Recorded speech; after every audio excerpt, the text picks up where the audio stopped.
Hello students, welcome again. आज की अपनी इस क्लास में हम डिस्कस करेंगे फोर्सेस इन मैग्नेटिक फील्ड।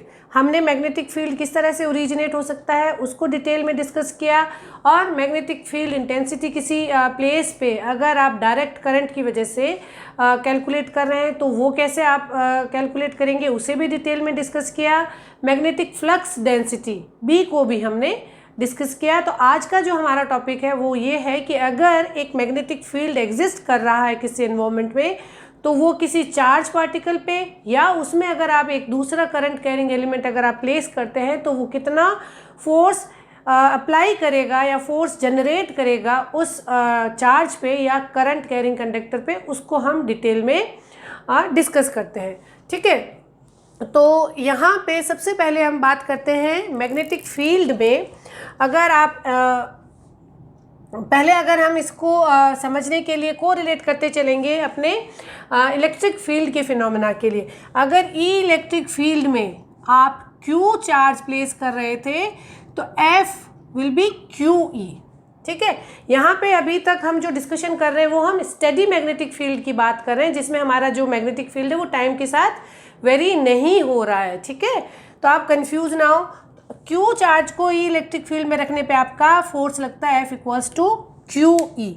उसी तरह से अगर आप ये जो क्यू ई है वो अगर आपका एक स्टेबल चार्ज है तो भी उस पर क्यू ई फोर्स वो अप्लाई करेगा इलेक्ट्रिक फील्ड। अगर वो आपका मूविंग चार्ज है तो भी उस पर क्यू ई फोर्स अप्लाई करेगा इलेक्ट्रिक फील्ड। तो steady charge as well as moving charge दोनों के केस में इलेक्ट्रिक फील्ड क्यू ई जो है वो फोर्स अप्लाई करता है, और फोर्स की डायरेक्शन इलेक्ट्रिक फील्ड की डायरेक्शन में हो जाएगी अगर पॉजिटिव चार्ज है, और इलेक्ट्रिक फील्ड की अपोजिट डायरेक्शन में हो जाएगी अगर नेगेटिव चार्ज है। ठीक है, क्यू आपका एक न्यूमेरिकल वैल्यू है, एक आपका स्केलर क्वांटिटी। लेकिन अगर आप एक मैग्नेटिक फील्ड में अगर एक चार्ज पार्टिकल को मूविंग चार्ज पार्टिकल को एंटर करवाते हैं तो एफ कितना उस पर लगता है, q v cross B.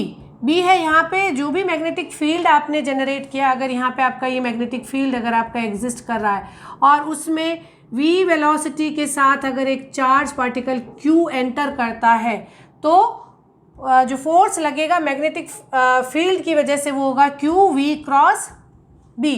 Okay, ये है आपका b, दैट इज μ0h। आप मैग्नेटिक फील्ड की इंटेंसिटी कैलकुलेट कर सकते हैं किसी भी करंट की वजह से। अभी तक हमने जो मैग्नेटिक फील्ड पढ़ा है उसका रीज़न हमने डायरेक्ट करंट जो है उसको कंसिडर करके उसकी वजह से मैग्नेटिक फील्ड कैलकुलेट किया है। तो अभी तक हमारा जो फिनोमेना चल रहा है जिसमें करंट जो है वो अपने चारों तरफ एक मैग्नेटिक फील्ड जनरेट कर रही है, और उस फील्ड के हिसाब से आप B equals to μ0H calculate कर सकते हैं। इस मैग्नेटिक फील्ड में अगर आप एक चार्ज पार्टिकल लाएंगे तो ये इतना फोर्स V क्रॉस B। यहाँ इन दोनों इक्वेशन को देख के थोड़ा सा आप इनमें फोर्स में डिफरेंस को एनालाइज करिए। यहाँ पे जो फोर्स लगेगा वो मूविंग चार्ज पार्टिकल की वेलोसिटी के परपेंडिकुलर लगेगा। तो जो आपका मूविंग चार्ज था उसका डिस्प्लेसमेंट और फोर्स जो है वो एक दूसरे के राइट एंगल पे होंगे। ठीक है ना, तो वर्क डन क्या होगा, यहाँ पे जो वर्क डन होगा मैग्नेटिक फील्ड से, ये मैग्नेटिक फील्ड है, ओके, ये है मूविंग चार्ज पार्टिकल की वेलोसिटी। वर्क डन जो होगा, वर्क डन क्या होता है, एफ डॉट डी, ये हमेशा ज़ीरो रहेगा क्योंकि जो फोर्स लग रहा है वो वेलोसिटी के राइट एंगल पे लग रहा है। तो F dot D will be zero. Magnetic field किसी भी मूविंग चार्ज पे वर्क डन नहीं अप्लाई करता और वहाँ पे एनर्जी ट्रांसफ़र का फिनोमेना एग्जिस्ट नहीं करता। मैग्नेटिक फील्ड और मूविंग चार्ज पार्टिकल के बीच में एनर्जी ट्रांसफ़र नहीं होता। लेकिन अगर आप इलेक्ट्रिक फील्ड की बात करते हैं तो यहाँ पे अगर आपका मूविंग जो चार्ज है उसमें चार्ज की डायरेक्शन और फोर्स की डायरेक्शन जो है वो work done equals to then is not equal to zero, क्योंकि जो आपका irrespective of the direction of charge particle वहाँ पे वर्क डन होगा, और वो जो वर्क डन है वो आपका मूविंग चार्ज पार्टिकल की एनर्जी को चेंज भी कर सकता है। There is a possibility of energy transfer between the moving charge particle and electric field. Electric field भी अपने चारों तरफ अपने सिस्टम में एक एनर्जी स्टोर करता है। तो यहाँ पे अगर एक पॉजिटिव चार्ज एक नेगेटिव चार्ज के इन्फ्लुएंस में आएगा तो दैट गेट्स एक्सेलरेटेड हुआ।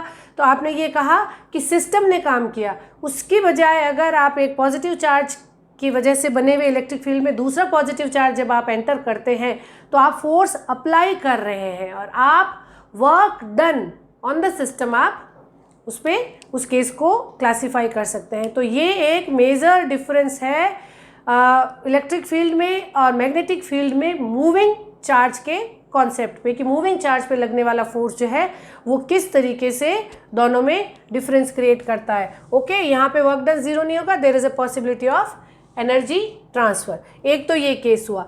अगर चार्ज पार्टिकल आपने एंटर करवाया था तो क्यू वी क्रॉस बी, उसी तरह से अगर आप एक मैग्नेटिक फील्ड, ये जो आपका मैग्नेटिक फील्ड था, उस मैग्नेटिक फील्ड के इन्फ्लुएंस में अगर आप एक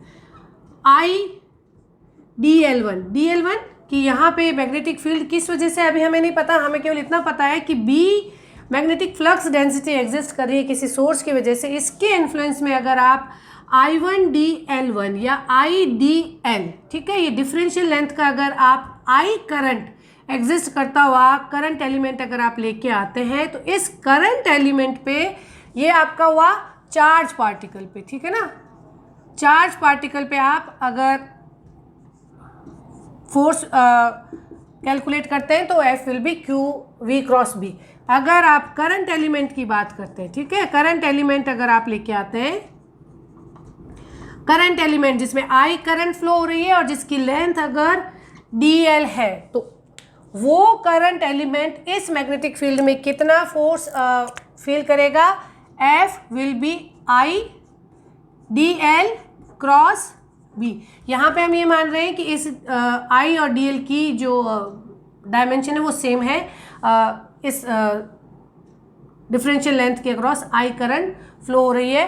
क्या वेक्टर नोटेशन रहेगा ये डिपेंड करता है कि आपने किस ओरिएंटेशन के साथ अपने करंट एलिमेंट को प्लेस किया है। तो I DL क्रॉस B, ठीक है, यहाँ पे जो फोर्स लगेगा वो करंट एलिमेंट में करंट और जो एग्जिस्टिंग मैग्नेटिक फील्ड है ये है आपका, इसे आप बोलेंगे, इस पे आप रेस्पॉन्स कैलकुलेट कर रहे हैं, ठीक है, IDL पे आप रेस्पॉन्स कैलकुलेट कर रहे हैं और ये आपका एग्जिस्टिंग H फील्ड की वजह से है। ओके, एग्जिस्टिंग H फील्ड का IDL पे response in the form of force. Okay, तो यहाँ पे जो आप करंट एलिमेंट ला रहे हैं उसमें करंट की डायरेक्शन और एग्जिस्टिंग मैग्नेटिक फील्ड की डायरेक्शन के क्रॉस प्रोडक्ट में आपका फोर्स अप्लाई होगा। इस फोर्स को बहुत बार BIL साइन थीटा भी कहा जाता है। जो साइन थीटा है ये एंगल है करंट और मैग्नेटिक फील्ड के बीच में। तो कई बार आपसे इस फॉर्म में भी पूछा जा सकता है, ये उसका वेक्टर नोटेशन हुआ। अगर हम इसे बेस बनाएं और इसको बेस बना के अगर हम दो करंट कैरिंग कंडक्टर के बीच में फोर्स कैलकुलेट करें तो वो भी एक बहुत इंपॉर्टेंट टॉपिक बनता है एग्जामिनेशन पॉइंट ऑफ व्यू से। तो यहाँ पे दो करंट कैरिंग अगर एलिमेंट है तो अब हम तीसरा केस डिस्कस करते हैं, टू करंट एलिमेंट्स, ठीक है, टू करंट एलिमेंट्स, इसे बोल सकते हैं टू डिफरेंशियल करंट एलिमेंट्स जिनकी की लेंथ फिक्स है। ओके, यहाँ पे एक करंट एलिमेंट जो है उसमें I1 DL1, ठीक है, यहाँ पे दूसरा करंट एलिमेंट है I2 DL2, उसमें I2 करंट फ्लो हो रही है, DL2 इसकी लेंथ है, ये I1 और करंट इन लेंथ DL1। यहाँ देखना कि ये IDL1 जो है ये अपने चारों तरफ एक मैग्नेटिक फील्ड क्रिएट कर रहा है, ठीक है, और यहाँ पे ये जो I2 DL2 है ये अपने चारों तरफ एक मैग्नेटिक फील्ड कैलकुलेट कर रहा है। तो यहाँ पे इस करंट कंडक्टर की वजह से यहाँ पे एक मैग्नेटिक फील्ड एग्जिस्ट करेगा, वो मैग्नेटिक फील्ड इस करंट एलिमेंट पे एक फोर्स लगाएगा, उस फोर्स को आप बोल सकते हैं F2 DF2 अभी डिफरेंशियल करंट एलिमेंट्स मान रहे हैं जिनकी लेंथ जो है वो फाइनाइट है। तो DF2 इसे आप बोलेंगे force on element 2 because of H1। Okay, element 1 ने मैग्नेटिक फील्ड H1 जनरेट किया, उसने इस करंट एलिमेंट पे कितना फोर्स लगाया, एक ये हो सकता है। सिमिलरली यहाँ पे DF1 भी हो सकता है। ये क्या होगा, force on element 1 because of H2। यहाँ पे ये जो करंट कैरिंग एलिमेंट है ये अपना एक मैग्नेटिक फील्ड बनाता है, और इस मैग्नेटिक फील्ड की इस जगह पे जहाँ पे कि आपने करंट एलिमेंट रखा है उसकी कोई इंटेंसिटी होगी, वो इंटेंसिटी आप H2 बोल सकते हैं। यहाँ पे इसको आप H1 बोल सकते हैं। तो ये दोनों केस बन सकते हैं, और यहाँ इन बिटवीन आप किसी पोजीशन पे अगर एक और करंट कैरिंग एलिमेंट लाते हैं तो उस पे जो फोर्स लगेगा वो दोनों का सम होगा। तो इस तरीके से अब हम कैलकुलेट करते हैं। एक एग्जांपल ले लें और देखते हैं कि किस तरह से एक करंट एलिमेंट का मैग्नेटिक फील्ड दूसरे करंट एलिमेंट पे कितना फोर्स लगाएगा। ओके, तो magnetic field between two differential current element को कैलकुलेट करने के लिए पहले हम क्या कर रहे हैं, हम इस करंट एलिमेंट पे मैग्नेटिक फील्ड कैलकुलेट करें। ओके, तो हम क्या कैलकुलेट कर रहे हैं, हम कैलकुलेट कर रहे हैं F2। Okay, force on I2 DL2 because of H field, H1 field that is generated by I1 DL1 at point 2। Okay, ये मान लेते हैं कि ये जो आपका करंट एलिमेंट है वो पॉइंट 1 पे रखा हुआ है, ये जो करंट एलिमेंट है वो आपका पॉइंट 2 पे रखा हुआ है। ओके, फोर्स, हाँ, तो पहला आप इसको कैसे कैलकुलेट करेंगे, F2 विल बी क्या होगा आपका, F2 will be I2 DL2 cross B1। Okay, I2 DL2 B1, ये है आपका B1 because of I1 DL1। Okay, तो आप पहले B1 कैलकुलेट करें। आपने देखा कि अगर H1 आप अगर कैलकुलेट करना चाहें एट पॉइंट 2, ठीक, तो ये क्या होगा, उसकी आपने क्या डेफिनेशन निकाली थी, I1 DL1 upon 4 pi R square with cross product of A12। Okay, ये है I1 L1 की वजह से पॉइंट 2 पे मैग्नेटिक फील्ड की इंटेंसिटी हमने ये पढ़ा था, ये आप 1-2 लिख सकते हैं। A12 क्या है, आप पहले R12 कैलकुलेट करेंगे, 1 से 2 की तरफ आप एक पहले रेडियल वेक्टर R12 कैलकुलेट करेंगे। इन दोनों करंट एलिमेंट्स के बीच में क्या डिस्टेंस है वो R12 कैलकुलेट करेंगे। इस R12 से आप A12 यूनिट वेक्टर इन दोनों करंट एलिमेंट्स के बीच में से कैलकुलेट करते हैं। तो ये तो हो गया मैग्नेटिक फील्ड। अगर हम magnetic field flux intensity B1 calculate करें तो वो क्या होगी, μ0 H1। अभी हम फ्री स्पेस की बात कर रहे हैं, तो ये क्या हो जाएगा, μ0 I1 DL1 cross A12 divide by 4 pi R12 square. ये हुआ मैग्नेटिक फील्ड जो कि फोर्स अप्लाई करेगा करंट 2 पे। अब अगर आपका ये मैग्नेटिक फील्ड है और ये अगर आपका करंट एलिमेंट है जिस पे फोर्स लग रहा है, इन दोनों की वैल्यू रखेंगे तो F2 क्या आ जाएगा, F2 will be I2 DL2 cross, यहाँ पे आप लिखेंगे μ0 I1 DL1 cross A12 divide by 4 pi R12 square. अगर आप इसमें आपका I1 और I2 अगर आपकी एक न्यूमेरिकल वैल्यू तो इसे आप लिख सकते हैं म्यू 0 I1 I2 अपॉन 4 पाई R12 स्क्वायर। यहाँ पे आप लिखेंगे DL2 cross DL1 cross A12। ये हो गया आपका।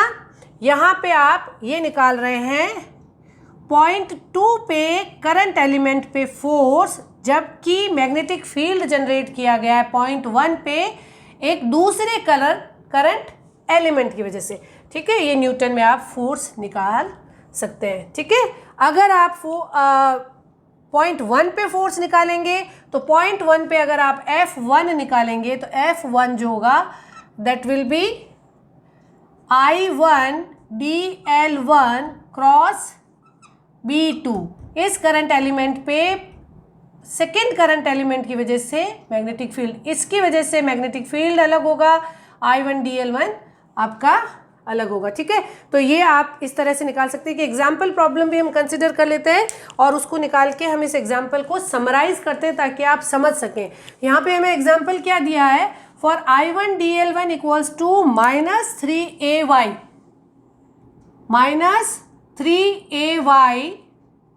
Ampere metre at P1 equals to 521 and I2 DL2 equals to -4AZ ampere metre at P2 185। Calculate force DF2। मतलब हमें सेकेंड एलिमेंट पे डिफरेंशियल फोर्स कैलकुलेट करना है। यहाँ पे आपको I1 DL1 कितना है, I1 DL1 है आपका -3AY और P1 के कोऑर्डिनेट्स क्या हैं, P1 के कोऑर्डिनेट्स हैं 5 2 1। आपने इस कोऑर्डिनेट पे इस डायरेक्शन में आपने करंट एलिमेंट रखा है, तो इसको हम ऐसे समझ सकते हैं कि AY डायरेक्शन में या -AY डायरेक्शन में 3 एम्पियर करंट फ्लो हो रही है और पॉइंट के कोऑर्डिनेट हैं 5 2 1। ओके, और आपका सेकेंड जो करंट एलिमेंट है वो है सेकेंड करंट एलिमेंट के कोऑर्डिनेट्स हैं 1 8 5 और यहाँ पे करंट कितनी फ्लो हो रही है, -4AZ। ये है -4AZ। ये है आपका I2 DL2, ये है आपका I1 DL1। ओके, पहला प्रोसीजर क्या रहेगा, इस तरह दो करंट एलिमेंट्स अगर आपको दे देंगे तो पहला प्रोसीजर आप क्या करें, आप इन दोनों के बीच में R कैलकुलेट करें। ठीक है, R12 कैलकुलेट करें। R12 क्या हो जाएगा, यहाँ पे फोर्स कैलकुलेट कर रहे हैं तो इसके कोऑर्डिनेट में से इसके कोऑर्डिनेट माइनस करेंगे।